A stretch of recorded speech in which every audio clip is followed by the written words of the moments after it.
podcast. Hello, everyone, and welcome back into the GSMC Dead Ball Sports Podcast as we come back to a comment from 1777 Memorabilia talking about the Big East as an underrated conference. I'm on the fence about that one a little bit.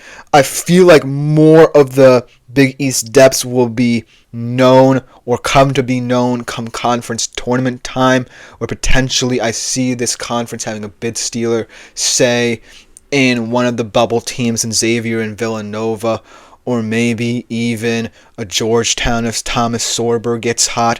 But I do like St. John's and Marquette enough to where I can see them make, at the very least, Elite Eight runs. But I feel like, it all depends as well on coaching, right? And I feel like Big East has underrated coaches.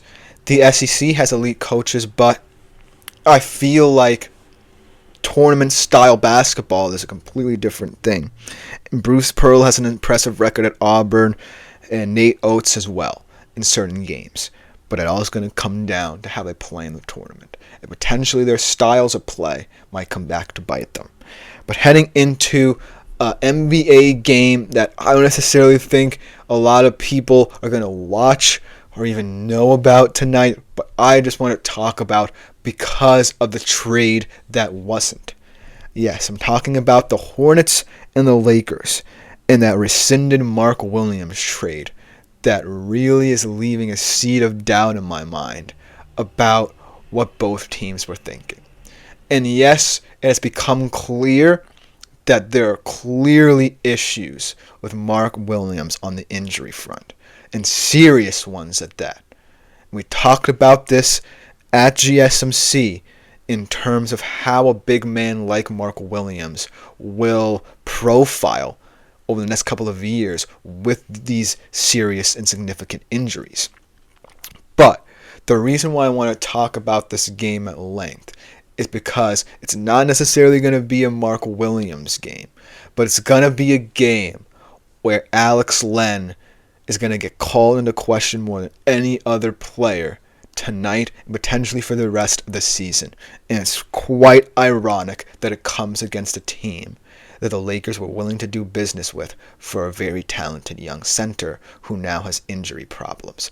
There are so many storylines, not just amongst these two teams, but potentially the Mavs as well, and the irony of Anthony Davis's injury.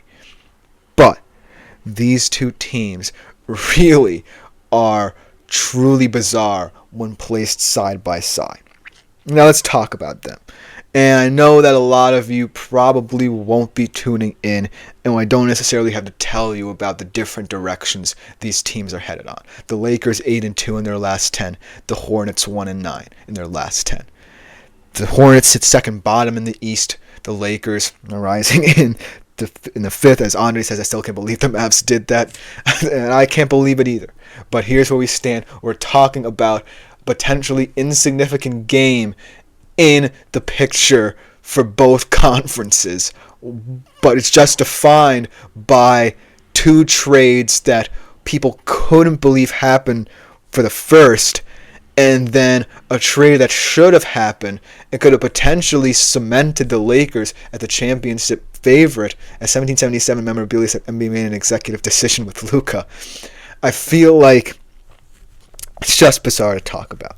But yeah, I can't even preview this game without mentioning, that trade either. Because that trade kind of precipitated the fallout of the Mark Williams trade. Because without that trade, the Lakers probably aren't reaching for Mark Williams and willing to give up someone like Dalton Knecht. And then that trade never gets rescinded because Charlotte doesn't necessarily have or is having reservations about, as Andre says, just why for a 32-year-old that's a man out of glass. I get you. But it's just truly bizarre, as Andre also says 80's on his way out real soon. I just feel like, yes, the Lakers offloading Anthony Davis relieves some of that pressure. But it's the Hornets trade that really, as 1777 Memorabilia says, Nuggets were the winners when Mark Williams didn't join LA, and there could be truth in that because the Nuggets are also gaining momentum in the West. But it clearly creates a murky picture, right, in terms of how the NBA and certain teams become big news and are allowed to have these trades happen where secrecy is paramount. And for the Luka trade, it was all about secrecy. But for the Mark Williams trade, it was all about concerns and reservations from both teams, it sounds like. As Andre says, Jackson Hayes is going to be guarding Joker. Well, I don't necessarily know if Jackson Hayes will be playing more than Alex Len, but that is a good point. And looking at this game, we're going to see if Alex Len is the answer. I don't know if he's going to get as many extended minutes as Jackson Hayes, but who knows. But here's why this game is so bizarre, in my opinion. Because the actual winners, and while I agree with 1777 memorabilia here, with the Nuggets being one of them, I actually think the Hornets might have preserved a little bit more of their future than people think. Because Mark Williams is someone who's a little bit too injury prone for some people's liking. But I still think that preserving a 25-year-old guy who, when he's on the court, really is highly talented at the position, dominant in both ways, on the defensive and offensive side of the floor. I feel like the Hornets, who really have no hope right now, despite the fact that LaMelo Ball is playing his behind off, I feel like you need to retain as much talent as you can. And chances are this Charlotte team is going to be bad for a large portion of the next decade or so. So at least keeping Mark Williams made a little bit of sense. The Lakers, in my opinion, could have been a little bit more desperate in pursuit of him, because I don't really think they would have stopped anyone with, Jackson Hayes. Now that Alex Len is in the rotation, maybe they have a better chance, because he's a body to throw out there to get a couple points, potentially protect the rim on the other end, and get the job done for you. But if I were the Lakers and I made a move like I did to acquire Luka, and I want to win now, I want to be the top contender in a very loaded NBA, I would have been pleading for the Hornets to allow this trade to happen no matter the circumstances. Because look what happened in LA with AD. AD got injured a myriad number of times with the Lakers. But it just goes to show that if you're willing to put up with it, you can still compete. And yeah, they won that bubble championship that not everyone is counting as a real championship. But I feel like that combination of him and LeBron worked out. And I feel like this Lakers team, and not just LeBron, needs a competent center. And that's what I feel like Mark Williams certainly was. And I'm not saying that Alex Len won't be, or indicting him from the start, because he has a chance to work his way into this lineup. The Lakers are already coalescing than they have without him and integrating Luka into the squad. But I feel like Mark Williams was a guy who you should have taken a chance on, because it's the exact same chance a lot of teams throughout his career taken on AD.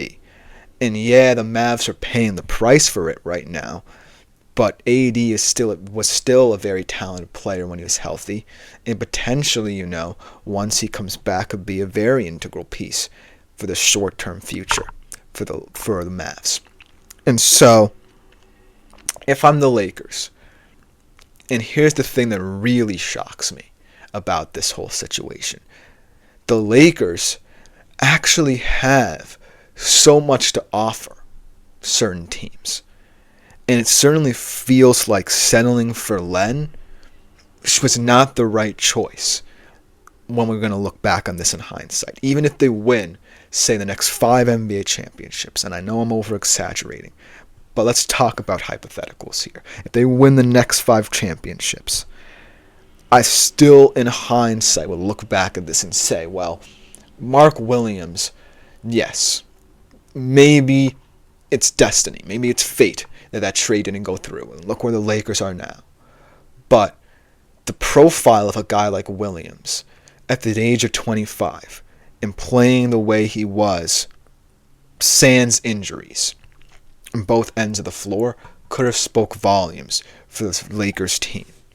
And who knows what it would have turned out like had that trade gone through.